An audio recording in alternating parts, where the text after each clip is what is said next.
नमस्कार साथियों। प्रज्ञा knowledge master में आप सभी का फिर से एक बार स्वागत है। हमने पहले वीडियो में हमने मानव अधिकार संरक्षण अधिनियम के 1993 की पार्ट 1 में हमने जाना क्या है मानव अधिकार वगैरह, और उनके जो संबंधित धाराएं 1 और 2 को हमने जाना।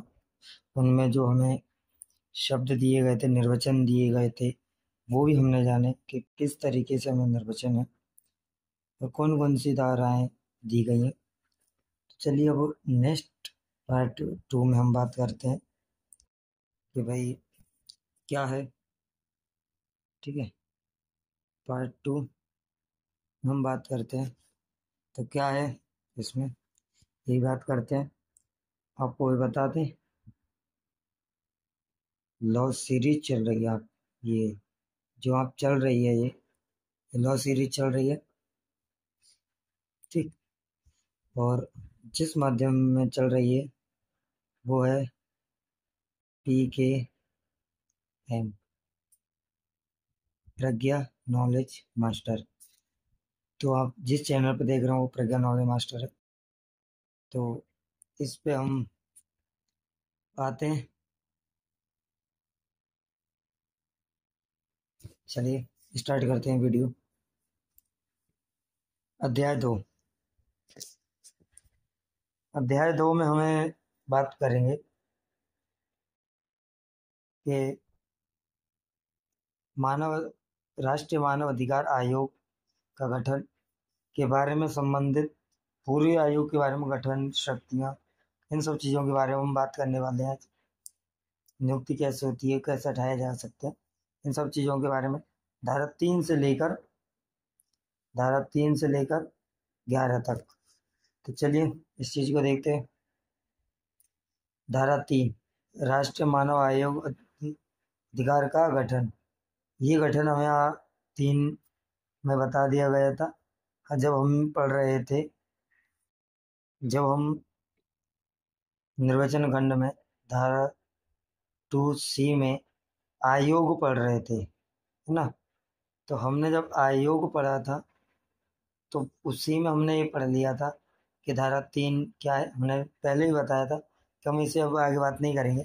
ठीक है, तो हाँ, हम देख लेना, लिंक डिस्क्रिप्शन में होगी।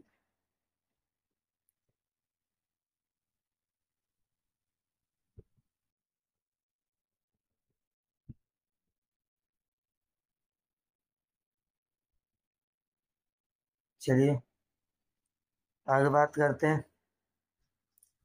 धारा 4। तो धारा 4 में अध्यक्ष और सदस्यों की नियुक्ति किस तरीके से होती है और कौन करता है, ये समझते हैं।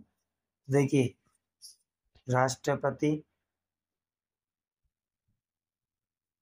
हाँ, तो अध्यक्ष और सदस्यों की नियुक्ति जो हम है, इस पे हम बात करेंगे। ठीक है, तो कौन करता है? राष्ट्रपति करता है। किस प्रकार करता है? अधिपत्र में उन चीज़ों को उनका नाम जारी करेगा और उन पर मुद्रा और हस्ताक्षर करेगा, तब वह नियुक्ति मानी जाएगी। तो नियुक्ति करने के लिए कुछ तरीके हैं। तो देखिए, उसके लिए पहले सिफारिश करते हैं। तो अध्यक्षों और कौन सिफारिश करता है ये समझिए। अध्यक्षों सदस्यों की नियुक्ति के लिए प्रधानमंत्री, जो प्रधानमंत्री होता है, वह अध्यक्ष के लिए, यानी किसके लिए? अध्यक्ष के लिए सिफारिश करता है, प्रस्ताव रखता है। बाकी की लोकसभा का अध्यक्ष, भारत सरकार के गृह मंत्रालय का भारसाधक, लोकसभा का विपक्षी नेता, राज्यसभा का विपक्षी नेता और राज्यसभा का उपसभापति, ये सभी बाकी के 6 क्या करेंगे? ये पांचों सदस्यों की नियुक्ति के लिए प्रस्ताव और बातें रखेंगे।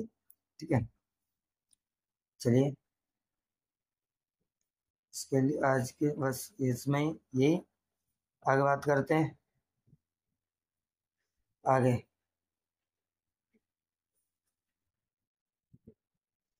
अच्छा, यदि यह सभी सदस्य के लिए सिफारिश करेंगे, तो सभी सदस्य के लिए सिफारिश कर ली गई है। हाँ, ये सभी सदस्यों के लिए परामर्श कौन करेंगे, ये देखिए। परामर्श कौन करेगा? राष्ट्रपति परामर्श करना पड़ेगा राष्ट्रपति को।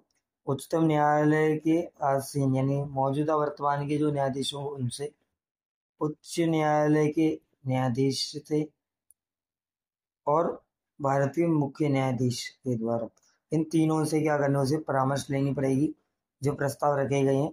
उसके बाद यदि प्रस्ताव क्या है, यदि परामर्श प्रस्तावों पर परामर्श नहीं हो पाएगी, पर नहीं लिया गया, तो वह क्या होगा, नियुक्ति नहीं मानी जाएगी और वह अविधिमान्य होगी।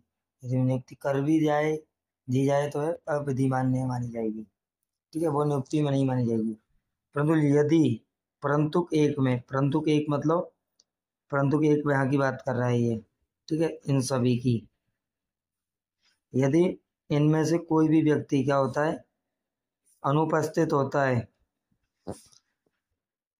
यदि उपस्थित क्या रहता है, अनुपस्थित रहता है उस सिफारिश में, जो सिफारिश ली जाती है, तो तब कोई रिक्त पद रह जाता है, तो हम ये नहीं कह सकते कि भाई जो है व्यक्ति, यो ये नियुक्तियां हैं वे अविधिमान्य हैं, इन्हें खंडित करके नहीं बनानी चाहिए, ऐसा नहीं कराया जा सकता। ठीक है, आगे बात करते हैं। धारा 5, अध्यक्ष एवं सदस्यों का त्यागपत्र एवं हटाया जाना। धारा 5 क्या बताती है, इनका हटाया जाना। तो त्यागपत्र तो राष्ट्रपति को देना पड़ेगा लिखित में, वही सूचना के द्वारा, है ना। अच्छा,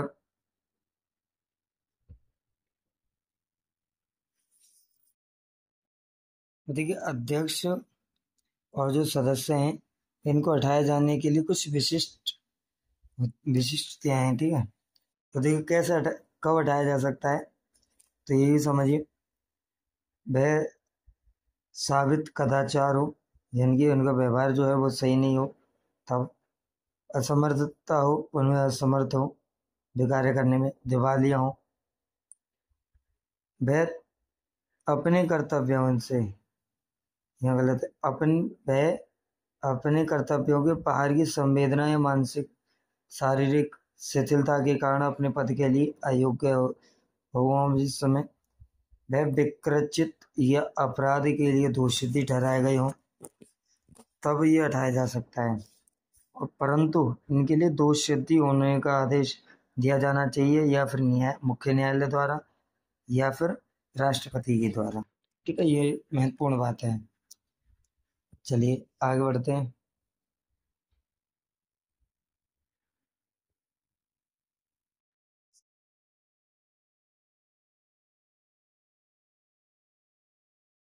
धारा 6, अध्यक्ष और सदस्यों की पदावधि। तो कब तक रह सकते हैं वो समझिए। अध्यक्ष और जो पद सदस्य हैं उनकी जो पदावली है सभी समान लगो। तो देखिए वे सबसे पहले क्या है, वह पद ग्रहण करने की तारीख से 3 वर्ष की अवधि तक रह सकते, या बुद्ध 70 वर्ष की अवधि तक हो सकते हैं। यदि वह जो भी पहले 3 वर्ष की अवधि या 70 वर्ष की अवधि जो भी पहले पूर्व होगी, यानी कि पूरी हो जाएगी, तब वह हटा दिए जाएंगे। तथा दूसरी बात, 70 वर्ष की अगर अवधि पूर्ण नहीं हुई है तो वह पुनः निर्वाचित भी किए जा सकते हैं। यदि 70 वर्ष की आयु पूर्ण हो चुकी है तो पुनः निर्वाचित नहीं हो सकते। अध्यक्ष और सदस्य यदि पद पे नहीं है होंगे तो वह केंद्र सरकार या राज्य सरकार किसी भी अन्य कोई भी नियोजन के पात्र नहीं माने जाएंगे। ठीक, आगे बढ़िए। आगे है धारा 7, कतिपय परिस्थितियों में सदस्यों के का अध्यक्ष के रूप में कार्य करना और एवं उसके कृत्यों का निर्वहन। तो देखिए कारण क्या है या कतिपय परिस्थितियां क्या क्या हैं ये समझिए। यदि अध्यक्ष के लिए है तो नंबर पहला है अध्यक्ष यदि मर गया हो, है ना, अध्यक्ष की मृत्यु हो गई हो। नंबर दूसरा वह त्यागपत्र दे चुका हो या छुट्टियों पर हो। नंबर चौथा वह किसी अन्य कार्य में फंसा हुआ है जैसे वहां से आ नहीं सकता, तो उस स्थितियों में। या फिर असमर्थ हो वो। अगला है अन्य कोई कारण जो दोष सिद्धि के अनुसार हो, धारा 5 के अनुसार हो, है ना। और राष्ट्रपति किसी एक सदस्य जब तक दोष सिद्धि पूरी नहीं हो जाती तब तक क्या करेंगे, किसी अन्य व्यक्ति को किसी अन्य व्यक्ति को जो सदस्य है आयोग का, उनमें से कोई भी व्यक्ति को राष्ट्रपति क्या कर सकता है, रिक्त पद पर अध्यक्ष के रूप में नियुक्त कर सकता है। धारा 8। तो धारा 8 क्या है, धारा 8 है अध्यक्ष और सदस्यों की सेवा, वेतन और निर्बंधों एवं शर्तों के विषय में। तो देखिए उनके वेतन या सेवा या शर्तें निर्बंधन जो भी दी गई हैं वो उनके अनुसार होगी। परंतु यदि इसमें महत्वपूर्ण बात यह है कि यदि वह पद ग्रहण करने के बाद वे अलाभकारी होती हैं या उनके कार्य करने में कोई भी बाधा उत्पन्न करती हैं या वेतन में या किसी भी अन्य चीज़ों में शर्त कोई भी बाधित करती हैं कार्य को, तो वह क्या होंगी, वे शर्तें नहीं मानी जाएंगी, वो लाभ बंधन जो भी होंगे वो कोई नहीं माना जाएगा। अगला है धारा 9 रिक्तियों आदियों के आयोग की कार्यवाहियों का अविधिमान्य ना होना। तो कब अविधिमान्य नहीं हो सकते ये बताया गया है। अधिकारी या कार्यवाहियाँ अविधिमान्य इन आधारों पर नहीं मानी जाएंगी। नंबर पहला जब आयोग को ऐसा लगता हो कि कोई पद रिक्त है, धारा 4 के अनुसार जो 4 में दिए गए हैं पर उनके अनुसार, फिर उसके गठन में कोई त्रुटि हुई हो तब, तो उसमें क्या है, अविधिमान्य नहीं होगा। अगला है धारा 10 प्राकृतिक आयोग, प्रकृति का आयोग के द्वारा नियमावली के लिए के तहत किया जाना। तो क्या जाना इनका भी है, तो कहाँ होगा, जो मिस्टेक्स हो गई हैं जैसे अनुसार में अगर डंडा नहीं लगा ऐसी द्वारा किया जाने में, इस तरीके से जो मिस्टेक हुई उन्हें देख लेना। तो समय स्थान आयोग के अधिवेशन के लिए नियुक्त किया जाएगा। तो अध्यक्ष के अनुसार क्या होगा, अधिवेशन का समय और स्थान आयोग के लिए वो अध्यक्ष नियुक्त करेगा अपने हिसाब से। प्रक्रिया के लिए जो भी अधिनियम में उपबंध है, नियम है, उनके अनुसार अध्यक्ष को उसकी शक्तियां प्राप्त है। आयोग के लिए आयोग के सभी आदेश दे सकता है वो, विनिश्चय एवं विनिश्चय के लिए वह महासचिव या अध्यक्ष के लिए प्रमाणन या आयोग के लिए किसी अन्य अधिकारी द्वारा क्या करवा सकता है, अधिप्रमाणित किया जा सकता है। ठीक। अगला है धारा 11, लास्ट धारा है इसकी। तो अध्याय 11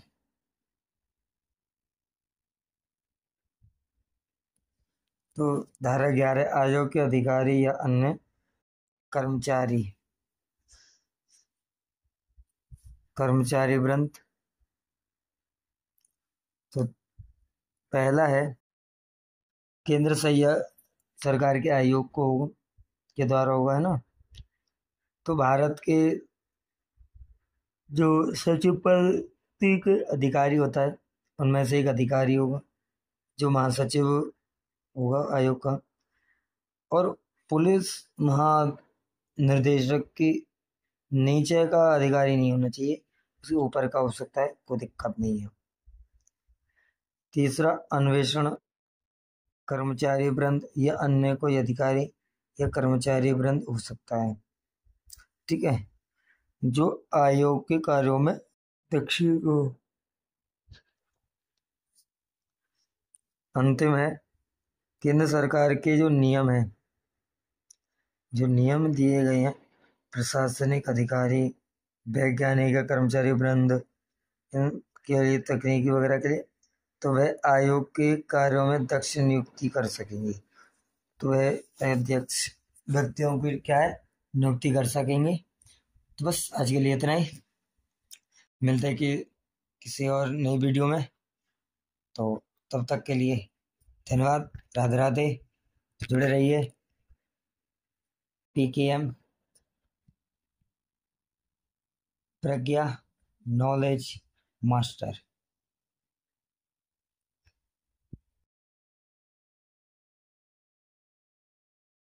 प्रज्ञा नॉलेज मास्टर, ठीक है, राधे राधे।